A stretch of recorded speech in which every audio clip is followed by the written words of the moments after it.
কিছু ক্ষমতাবান লোকেরাই আসলে পুরো বাংলাদেশকে কুক্ষিগত করে রেখেছিলেন, কিংবা আসলে যারা আসলে সাবেক প্রধানমন্ত্রী খুব কাছের মানুষ ছিলেন তাদের হাতেই সব ধরনের শক্তি ছিল। সেটিও তো আসলে আমাদেরকে একটি শিক্ষা দিয়ে গেছে কিনা। আপনি দেখুন এই যে বেতন বৈষম্য, যেমন ধরুন যিনি কি বলে 1 থেকে 10 নম্বর যে গ্রেড আছে বাদে যিনি জয়েন করেন তৃতীয় শ্রেণী বা চতুর্থ শ্রেণী কর্মচারী 8,200 টাকা হচ্ছে তার স্কেল। তিনি সব মিলিয়ে পান 15,000 সামথিং।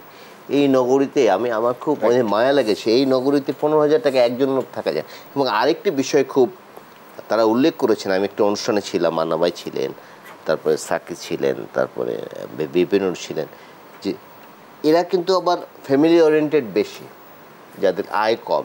এটা আমাদের ওরিয়েন্টাল কালচার। যেমন যারা চাকরি করেন তার বাবা মাকে দেখতে হয়। তারা উল্লেখ করেছে যে একজন ফ্যামিলিতে কমপক্ষে 6 জন মানুষ, স্বামী স্ত্রী, হয়তো 2টা বাচ্চা এবং মা বাবা, এদেরকে দেখতে হয়। এবং এই বয়সে যখন আসে মা বাবার পিছনে মাসে 5 থেকে 7,000 টাকা ওষুধের জন্য দিতে হয়। আমাকে একদম বুঝিয়ে দিয়েছে। তা আমি বাট আপনি দেখবেন যে যারা উপরস্থ কর্মকর্তা আছেন তাদের কিন্তু নানা সুযোগ সুবিধা দিয়েছে সরকার, তাদের বেতন অনেক বাড়িয়েছেন। এবং এটি করেছেন এই কারণে তারা যে দেশটিকে দখল করে রেখেছিল, এই দখলদারির সহযোগিতা করেছে, যেমন বেনজির সৃষ্টি হয়েছে। এই কর্মকর্তারা ছিল, এই ডিসি সাহেব ছিলেন, এসপি সাহেব ছিলেন, সচিব সাহেব, সবাই ছিল, একটা চক্র গড়ে উঠেছিল। প্রশাসন, আইন শৃঙ্খলা রক্ষাকারী বাহিনী সবাই মিলে একটি চক্র গড়ে তুলেছিল এবং পুরো দেশটাকে এরা লুটপাট করে খেয়েছে। এবং তার কথা আমরা বলছি, আমরা নির্বাচনের কথা বলছি। এই সুযোগে কিছু কিছু রাজনৈতিক দল, বিশেষ করে মাঠে যারা বড় রাজনৈতিক দল বলে বিবেচিত, তাদেরকে আমরা দেখছি যে তারাই আসলে পরবর্তী নির্বাচনে জয়ী হয়ে যাচ্ছেন। এই ধরনের একটি মানসিকতা কাজ করছে। আবার ছাত্রদের একটি নতুন রাজনৈতিক দল হতে পারে, এমন আলোচনাও আমরা শুনতে পাচ্ছি। ছাত্রদের যদি নতুন রাজনৈতিক দল হয়, এর ভবিষ্যৎ কি মনে করছেন? ছাত্রদের রাজনৈতিক দল হবে না, তারা খুব আশা করছে যে তারা রাজনৈতিক দল করবে, অনেকে উস্কানিও দিচ্ছে। বাট ছাত্ররা কিন্তু শুধু ছাত্র, যারা রাজনৈতিক দল করে তারাই যেমন ধরুন এখানে সিপিবির ছাত্র আসছে না, ছাত্র নেই, এখানে ছাত্রদল ছিল না, এখানে শিবির ছিল না, এখানে সাধারণ ছাত্র ছিল না। সুতরাং আর আন্দোলনটি যে হয়েছে এটি ছাত্ররা এই 10-12 দিন বা 15 দিন 1 মাস আন্দোলন করেছে, এতেই সরকার পতন হয়ে গেছে তা কিন্তু না।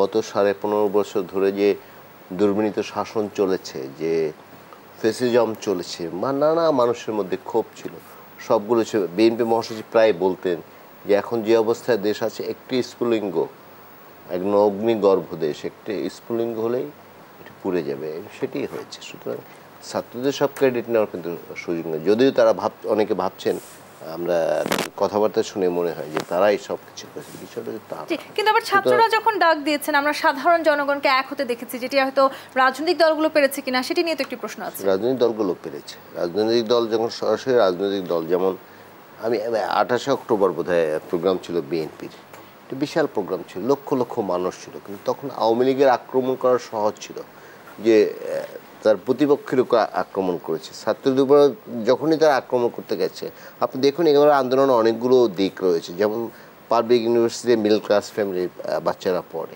তারপর প্রাইভেট ইউনিভার্সিটি সম্পূর্ণ পরিবার সন্তানরা করে। আন্দোলনটি এক পর্যায়ে কিন্তু প্রাইভেট ইউনিভার্সিটির ছাত্ররা ব্যাপক করেছে এবং সমাজে যারা অর্থবিত্ত তারাও কিন্তু এর সাথে ইনভলভ হয়ে গেছে, নানা দিক আছে। তো আপনি যে কথাটি নির্বাচন নিয়ে বলেছেন, এবার যারা আন্দোলন করে, বিশেষ করে ধরুন 22 থেকে 27 বছর জেনজি, হ্যাঁ, তারা কিন্তু কোনোদিন ভোট দিতে পারে না। কারণ ভোট, আমি এই কথাটা বলতে ইচ্ছে করে না, এতবার বলেছি যে নির্বাচনে পাঠিয়েছিল, কোনো নির্বাচন ছিল না। ইভেন পার্লামেন্ট নির্বাচন নাই, স্থানীয় সরকার নির্বাচন নাই, ট্রেড বডির নির্বাচন নাই, তারপর প্রফেশনাল বডির নির্বাচন নাই, মসজিদ কমিটির নির্বাচন নাই, কোনো কিছুর কোনো নির্বাচন ছিল না, সব ছিল আওয়ামী লীগ। এবং আগে আমরা দেখতাম কি, মসজিদ কমিটি যে হয়, কে কোন দল করলো এটা বড় বিষয় নয়, সমাজে যিনি নামাজ রোজা ভালোভাবে করেন তিনি সেই কমিটির সভাপতি হতেন।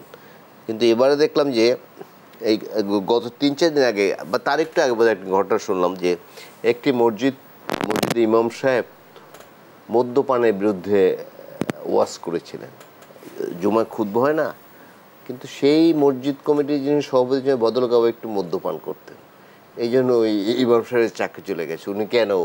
এবং উনি একজন আওয়ামী লীগের নেতা ছিলেন। তো